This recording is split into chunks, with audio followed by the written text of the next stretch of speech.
અરે ઓ ભાઈ સાહેબ, આ શું જોઈ લીધું મેં? તો નમસ્કાર મિત્રો, ફરી સ્વાગત છે મારા વિડીયોની અંદર. આજના વિડીયોની અંદર આજે આપણે એક ફિલ્મનો રિવ્યુ કરવાના છે. ફિલ્મનું નામ છે ઇમોજી, જે તાજેતરમાં જ હિન્દી ડબિંગમાં આવી છે ને ખાસ કરીને આ આહા ઓરિજિનલ ઉપર તમને જોવા મળશે અને એની જ આ ફિલ્મ છે.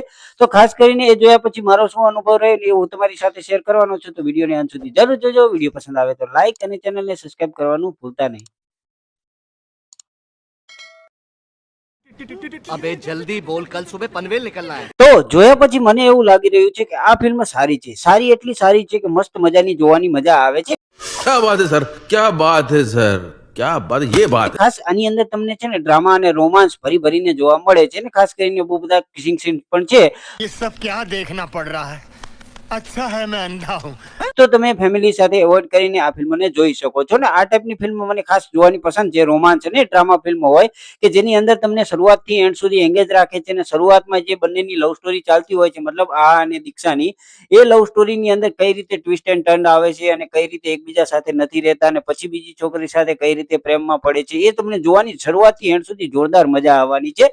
શરૂઆત આપણને એવી લાગશે કે આ બંને એકબીજાને પ્રેમ કરીને એકબીજા સાથે લગ્ન પણ કરશે, પણ જે કહેવાય ને કે લાસ્ટમાં જે તમને જોવા મળે છે ને એ કંઈક અલગ જ જોવા મળે છે. ને ફિલ્મની એટલી જોરદાર વાઇબ છે ને કે તમને શરૂ કરશો ને 5-10 મિનિટ તમે જોશો ને પછી તમે એન્ડ સુધી તમે જોયા વગર રહી જ નહીં શકવાના. એ ટાઈપની આની અંદર સ્ટોરી મૂકેલી છે જે તમને શરૂઆતથી એન્ડ સુધી છે ને આમ જકડીને રાખે છે. ને તમને એ ફિલ્મ જોયા વગર કહેવાય કે તમારા એમ થશે કે આ ફિલ્મ તો હવે પૂરી જ કરવી છે. એ ટાઈપની આ ફિલ્મ છે જે તમને શરૂઆતથી એન્ડ સુધી છે ને નવી નવી વસ્તુ જાણવા મળશે. મતલબ કહેવાય કે જે ડ્રામા અને રોમાન્સ જે ક્રિએટ થાય છે ને એ જોવાની તમને જોરદાર મજા આવવાની છે. એમાં વાત એવી હોય છે કે આદવ અને દીક્ષાની આ લવ સ્ટોરી છે ને તમને શરૂઆતથી તમને જે બંનેનો જે કોમ્બિનેશન ને બંનેની જે સ્ટ્રેટેજી બતાવે છે ને બંને જે એકબીજાના પ્રેમમાં પડે છે ને કઈ રીતે એકબીજા માટે જે સેક્રિફાઈસ કરે છે ને બધું જોતા તમને જોરદાર મજા આવવાની છે. ને પછી જે ફિલ્મના કહેવાય ને કે ઇન્ટરવલ પછી જે કહાનીમાં આખો બદલાવ જે થાય છે ને એ તમને જોરદાર જોવાની મજા આવવાની છે.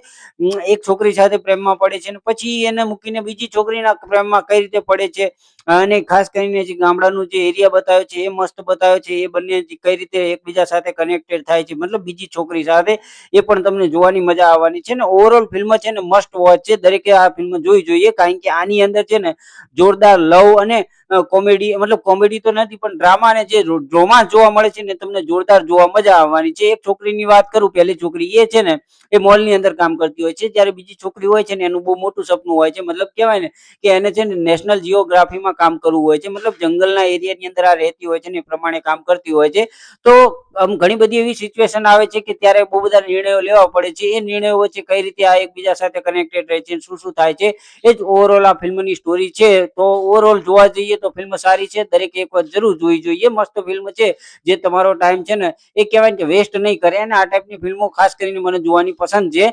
એના કારણે જ તમે જોઈ શકો છો કે આની બહુ મસ્ત મસ્ત ફિલ્મ આવે છે જેની અંદર ઇમોજી તો છે, પણ એની પહેલા મેં બહુ સમય પહેલા એક ફિલ્મ જોઈ હતી જે હિન્દીમાં ડબિંગમાં લગભગ નથી આવી, પણ કહેવાય ને કે એ તમિલ તેલુગુમાં જ હતી. અને ખાસ કરીને એ ફિલ્મનું નામ છે ડર્ટી હેરી. એ થોડુંક કહેવાય કે એડલ્ટ ટાઈપનું તમને લાગી શકે છે પણ એ ટાઈપનું નથી. આની અંદર થોડું ઘણું બતાવ્યું છે, કિસિંગ સીન ને એવું બધું થોડું ઘણું છે, પણ ન્યૂડ સીન ને એવું બધું કશું છે નહીં. પણ હા, ફિલ્મ મસ્ટ વોચ છે. દરેકે એ પણ જોઈ જોઈએ. ડર્ટી હેરી પણ છે ને જે તમને શરૂઆતથી એન્ડ સુધી જોરદાર મજા આવે છે. ને મોટા ભાગની આવી સ્ટોરીની અંદર તમે જોવા જાવ ને કે જેનું બેકગ્રાઉન્ડ ને જે ઓવરઓલ સિનેમેટોગ્રાફી એ છે ને આ જે આહા ગુજરાતીની મતલબ આહાની જે ફિલ્મો હોય છે ને એની અંદર બહુ જ મજા આવે છે. એ ટાઈપનું જ એની અંદર કહેવાય ને કે બધી વસ્તુ તમને જોવા મળે છે. અને ખાસ કરીને ગીતો છે, આના ગીતો મને ખાસ પસંદ નથી આયા, પણ હા ઓવરઓલ જે ઓરિજિનલ લેંગ્વેજ ની અંદર જે ગીત આવે છે ને લાસ્ટમાં, એ તમને ખાસ કરીને ઓરિજિનલ લેંગ્વેજ ની અંદર જોશો ને તો તમને સાંભળવાની મજા આવશે ને જોવાની પણ મજા આવશે.